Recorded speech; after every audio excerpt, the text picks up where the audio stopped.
What's going on, everyone? So welcome to the latest ranking video. This is a series that I've been doing where I focus on Academy Award Best Picture winners per decade and rank them.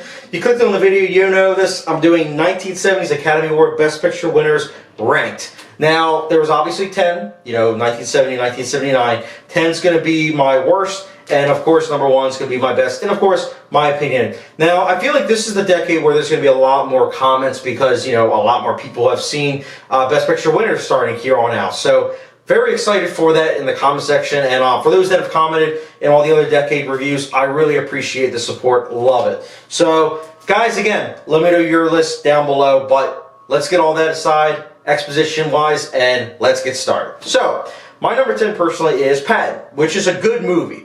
George C. Scott's lead performance is good. Definitely still stands up. I like the monologues. I like the way it's shot. I do think it's a little bit too long, just a little bit, but it's still a very effective movie, and I do think that it's an interesting movie for sure. I am looking forward to rewatching it. It has been quite some time since I've seen it, but in terms of Best Picture winners of the 1970s, I think it's the one that I like the least, which is why it's my number 10, but it's still a good movie by no means. I don't want people to say, oh, it's at the bottom, so it must not be a good movie. No, it just, 1970s was a great decade for Best Picture winners, so, take that for what you will with my number 10.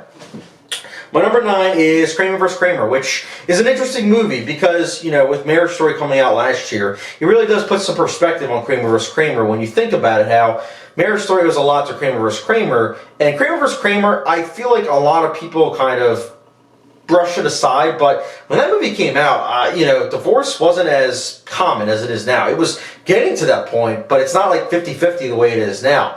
And so on that note, Kramer vs. Kramer focusing on that is very interesting, especially because it's something that wasn't really tackled in film. It's something that the movie's entirely about, and it was interesting because it's a very well-acted piece, and the story messages are interesting. I mean, you have great performances from Dustin Hoffman and Meryl Streep, and they knock it out of the park. I think the writing's good. Not my favorite movie of that year, but, it winning Best Picture, it is a good winner, I'd say, and, that's why it's my number 9.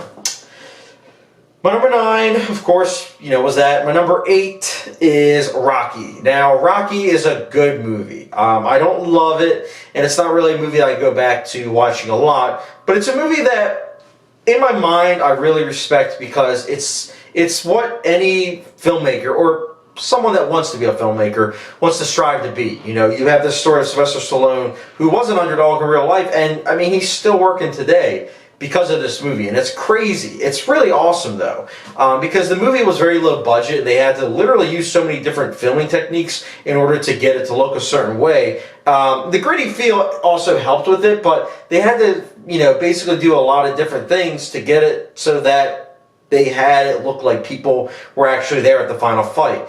And that's interesting. I really do think that something like that is something that you're able to look at in trivia and be like, wow, I didn't think about that. That's awesome. So I think it's a good movie. I do feel as though because so many movies have done the whole underdog story, I do feel as though if someone were to watch it now that had seen every other underdog story but not this one, they might not feel as though it's anything special. But if you know the story behind it, and again, context as to when it came out, I think you'll enjoy it. I personally think it's good. I like it a little bit better than Kramer vs. Kramer, but again, I feel like it's more because I understand as someone that's striving, for that. I think it's really cool that he was able to pull that off.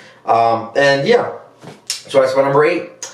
My number 7 is, ironically enough, a movie that my one friend just actually sold me.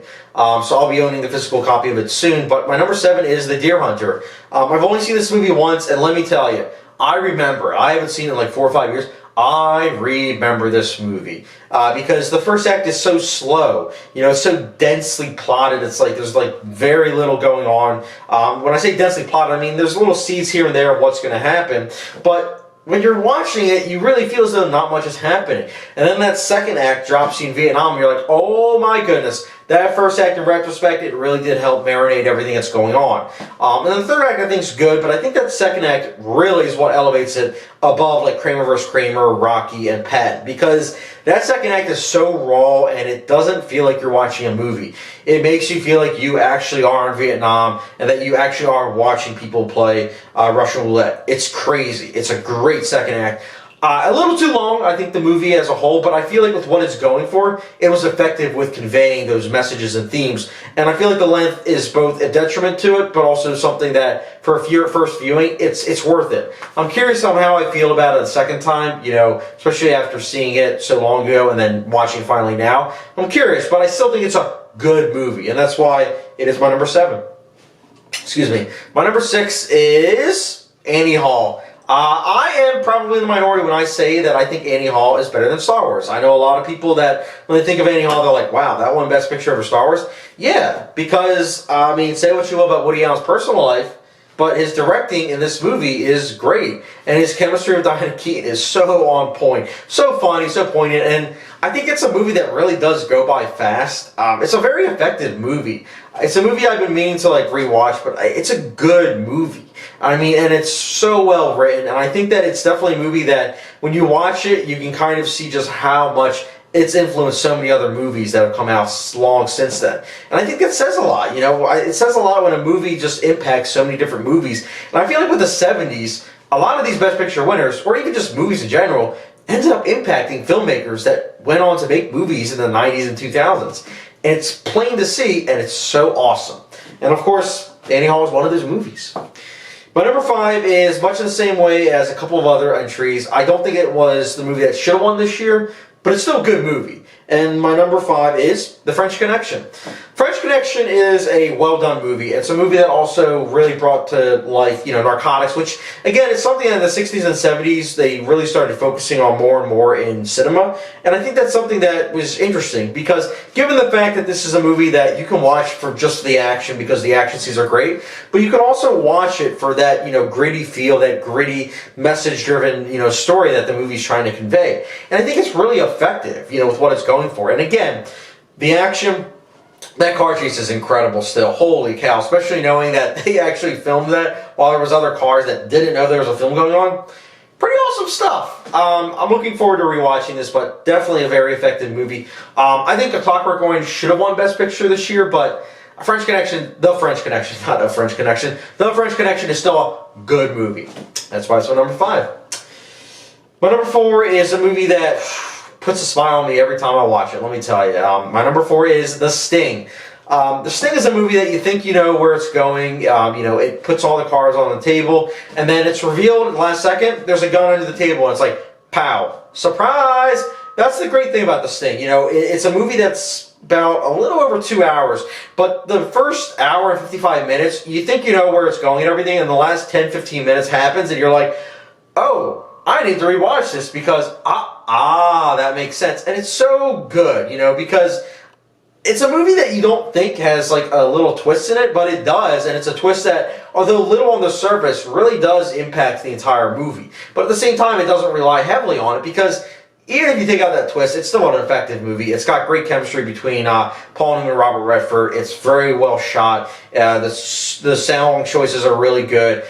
It's a good movie, and I would highly recommend it. Again, not necessarily the best movie of the year. I believe it's the same year that The Exorcist came out.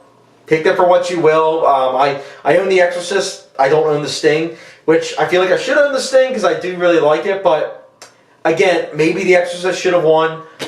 I don't know. It's a tough year because I feel like they both really did have an influence. Maybe The Exorcist a little bit more, but still, Sting, really good movie, and that's why it's higher up on the list than a lot of these. So that's my number 4. My number 3 is a movie that I feel like a lot of people would have as their number 1 or 2, but screw it. It's my number 3. And that's Godfather Part 2. So I own the trilogy. Part 2 I really, really like. Actually, I dare say even love. It's 3 hours and 20 minutes, but it's a movie that's so well paced that you don't even think about the length. I love the fact that it takes its time because there are so many character details and character moments and just fleshing out of said characters that are really effective with the payoff towards the end. And the closing scene of this movie is incredible. I mean, and it's also crazy when you put it together with the first movie and how much they really are one movie together, pretty much. Like you can watch part 1 and 2 together and it completes each other. And I think that that's the best thing about this movie is that it can do that. It stands on its own for sure, but it is a great companion piece to the first one. That's why it's my number 3. So that's my number 3. My number 2 is One Flew Over the Cuckoo's Nest. This movie is incredible. I absolutely love this movie. It's why I own it on Blu-ray. And what's crazy, I think, mostly about this movie is that it's 45 years old, but it hasn't aged in the slightest. Sure, there are a couple, derogatory or racist remarks that, nowadays it's like would not slide. But besides that, it's a movie that really is telling to the times. This is a movie that is all about breaking free. It's all about mental illness, and it's about pretty much the system and breaking through to that. And I feel like it's a message that not only was great back in the 1975, but it's also great nowadays. And I think that those are the best type of movies, the ones that have aged like a fine wine. What's also crazy is that I showed this to my girlfriend the first time about, let's say, 3 years ago, and she saw it.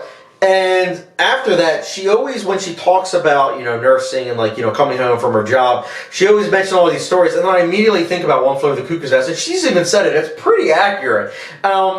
Based on her experience. I know everyone's experience is going to be different. So before you type out, no, my experience is not. It's like, well, everyone's experience is different. But I'm saying for my girlfriends, this movie apparently is pretty darn accurate. And I can't help but think about it, especially dating a nurse. So I think this movie's great. I think it's a movie, one of the few, that balances comedy and drama to a perfection. It's really effective. And that ending, wow. This is a great movie. I would highly recommend it to anyone. I don't care if you are someone that just watches casual, moviegoer type movies, or if you want artsy movies. This has the best of both worlds. Check it out. The only reason why it's not my number 1 is because there's a movie that, well, what can I say? It had to be number 1. It had to be.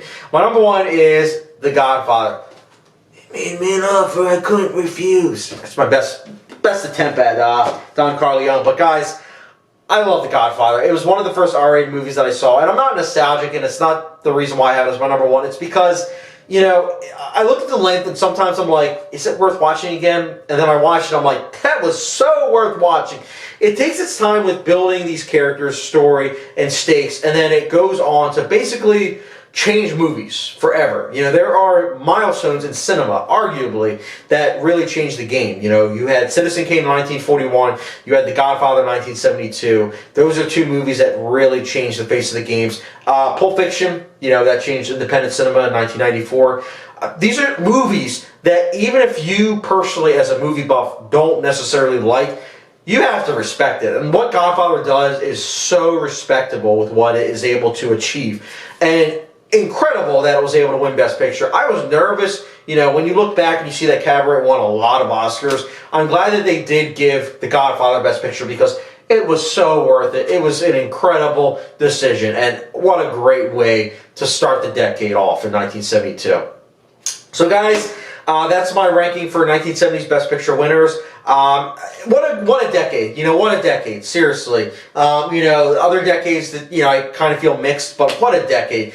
Every single one of these movies was good to great. That's an achievement in itself. So, almost every 1970s Best Picture winner. Not everyone necessarily deserved to win, but you all were good, and that's something. That's awesome. So, guys, 1970s Best Picture winners, rank them down below for you. I'm curious to hear you guys' thoughts. I feel like this is the decade that everyone's list is going to be different. I mean, in usual, there's like some, anomalies where it's like, oh, yeah, everyone says this and this. But I feel like with the 1970s especially, we're going to see a whole lot of differences. And I absolutely love it. So, guys, again, comment section down below that. And as always, thank you very much for watching. Stay tuned for my 1980s Best Picture winners ranked. Stay tuned for that. And as always, don't forget the subscription, notification bell, and I'll catch you guys later.